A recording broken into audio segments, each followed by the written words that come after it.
Kilas balik ke malam Jino diserang di pantai. Dalam kejadian yang terduga, penyerangnya ternyata tidak lain adalah reporter Park. Kemudian setelah serangan itu, Jinsu menelpon Yongju yang sedang sibuk dengan perawatan wajahnya dan memintanya untuk melihat apakah Yongwon dapat membantu mereka. Yongju terkejut mendengar Jino mengalami kecelakaan dan setuju untuk menelpon Yongwon, tetapi dia tidak mengangkatnya. Dia memutuskan untuk pergi ke tempatnya dan meminta bantuan Jongsuk. Yongwon bergabung dengannya dan membantu meyakinkan ibunya untuk memasukkan Jino ke pusat medis Jinjin. Semua UGD lainnya penuh dan Jino membutuhkan perawatan darurat. Jinsung bertemu Yongju di luar rumah Yongwon dan mengucapkan terima kasih atas bantuannya. Begitu Jino sampai di rumah sakit, staf medis mengambil alih dan melakukan yang terbaik untuk membuatnya tetap hidup. Keluarga dan Yongwon menunggu dengan tidak sabar untuk mendengar kabar dari para dokter. Junsuk juga merupakan salah satu dokter kepala dan ia memerintahkan pemindaian otak. Sayangnya, pemindaian otak menunjukkan bahwa Jino menderita edema cerebral dan menyebabkan tekanan intrakranial meningkat dengan cepat.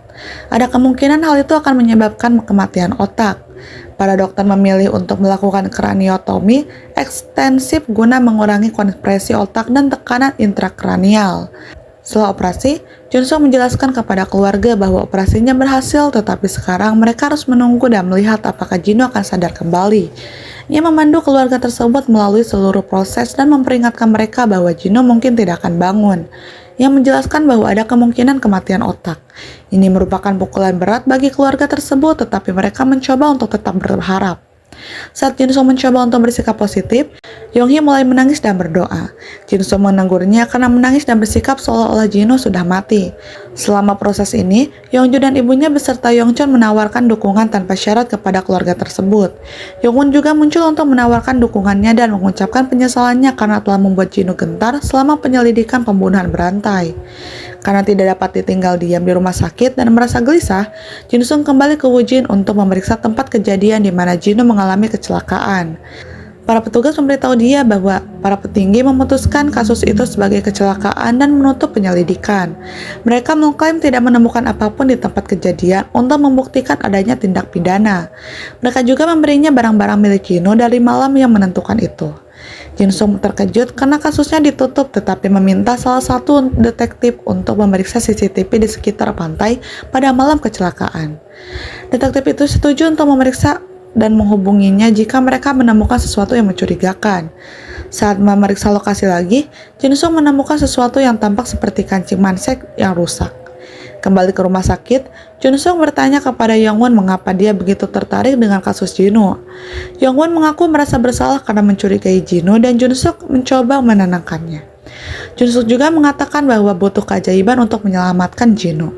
Kemudian, Yongwon dipanggil ke kantor Hochul dan diperintahkan untuk berangkat ke Amerika untuk menjalani pelatihan. Yongwon mencoba menolak dengan mempertanyakan apakah para petinggi bertindak di bawah pengaruh ibunya.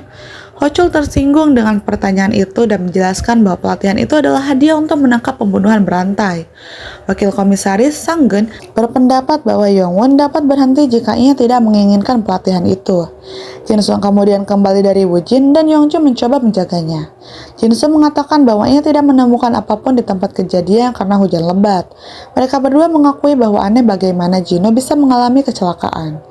Jinsung mulai menyalahkan dirinya sendiri karena tidak kembali ke Wujin pada malam itu, tetapi Yongju memintanya untuk melupakannya. Mereka sepakat bahwa mereka tidak akan menyerah kepada Jino atau menyalahkan diri mereka sendiri. Yongju memberitahu Jinsung tentang hari ketika Jino menyelamatkan hidupnya dan memperhatikannya dari bunuh diri. Ia memberi Jinsung harapan baru dan memintanya untuk bertahan sampai Jino bangun.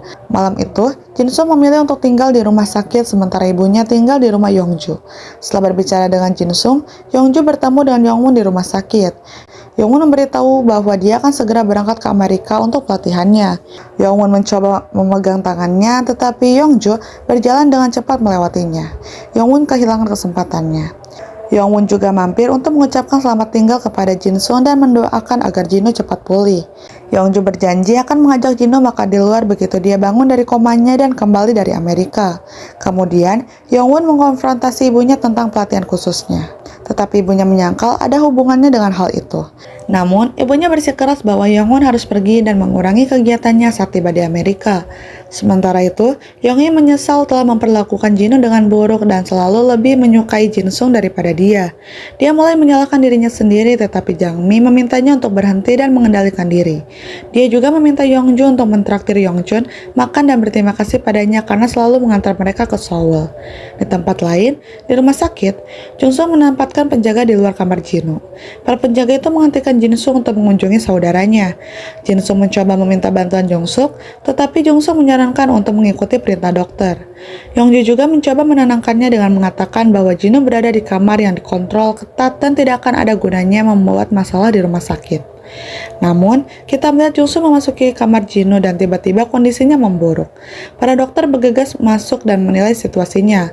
Mereka menduga dia mengalami mati otak. Di luar, Jinsung dan Yongju tidak menyadari situasi yang makin memanas. Mereka mulai berbicara tentang bagaimana Jinwoo menyimpan beberapa teman di ponselnya. Jinsung khawatir apakah Jinwoo bahagia dan Yongju menganggapnya bahagia. Mereka melihat gambar di layar ponselnya dan mengenang salah satu pesta ulang tahun yang mereka adakan untuk Jinwoo. Mereka bertiga bersenang-senang hari itu. Tak lama kemudian, Jungsung menelpon Yongju dan memanggil keluarganya. Yongju memberitahu mereka bahwa Jinwoo telah resmi dinyatakan mati otak. Jinwoo terdaftar sebagai pendonor organ dan Yonghee bertanya bagaimana mereka akan melanjutkan hidup. Yonghee adalah salah satu orang yang diselamatkan dari donor ginjal sehingga dia tidak merasa keberatan. Jinsung juga ingat dengan jelas bagaimana Jinwoo ingin mendaftar sebagai pendonor organ. Dia ingin menghormati keinginan adik lelakinya. Setelah beberapa saat berunding, mereka setuju untuk menyumbang organ Jinwoo. Setelah itu, mereka memulai prosesi pemakaman dan meratapi kematiannya. Seperti yang diduga, kematian Jinwoo merupakan pukulan berat bagi semua orang yang mencintainya. Setelah pemakaman, mereka menaburkan abunya di tempat favoritnya, tempat ia memancing. Setahun setelah kematian Jinwoo, Jinsung masih bekerja dengan tim Seoul. Rumor mengatakan bahwa ia tidak menerima kematian saudaranya dengan baik. Ia menjadi lebih tidak terkendali dan tanpa ampun mengejar penjahat. Kadang-kadang hal ini membuatnya mendapat masalah, tetapi ia bertahan. Yongju dan Jinsung pergi ke Wujin untuk memperingati kematian Jinwoo. Mereka sebelum pergi, Yongju mendapat pesan dari Yongwon yang memintanya untuk bertemu dengannya. Mereka bertemu dan Yongwon telah berubah. Ia jauh lebih sehat dan bahkan minum alkohol sekarang. Yongju bertanya kepadanya mengapa ia ingin menemuinya segera setelah mendarat, padahal ia tidak pernah menelponnya. Ia meminta maaf dan mengundangnya makan malam. Yongju terkejut dengan betapa terus terangnya ia, tetapi menolaknya. Ia menjelaskan bahwa ia harus pergi untuk mengenang Jinwoo. Ia bertanya tentang Jinsung dan Yongju berkata bahwa ia baik-baik saja.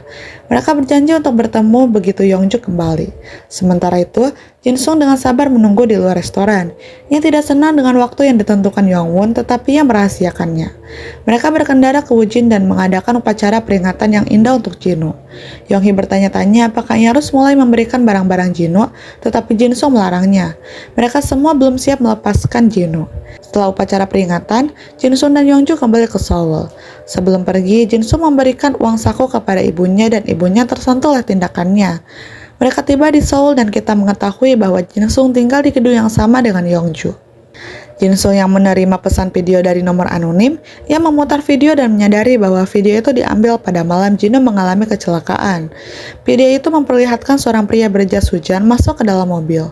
Jinsung mulai mempertanyakan apa yang sebenarnya terjadi pada saudaranya.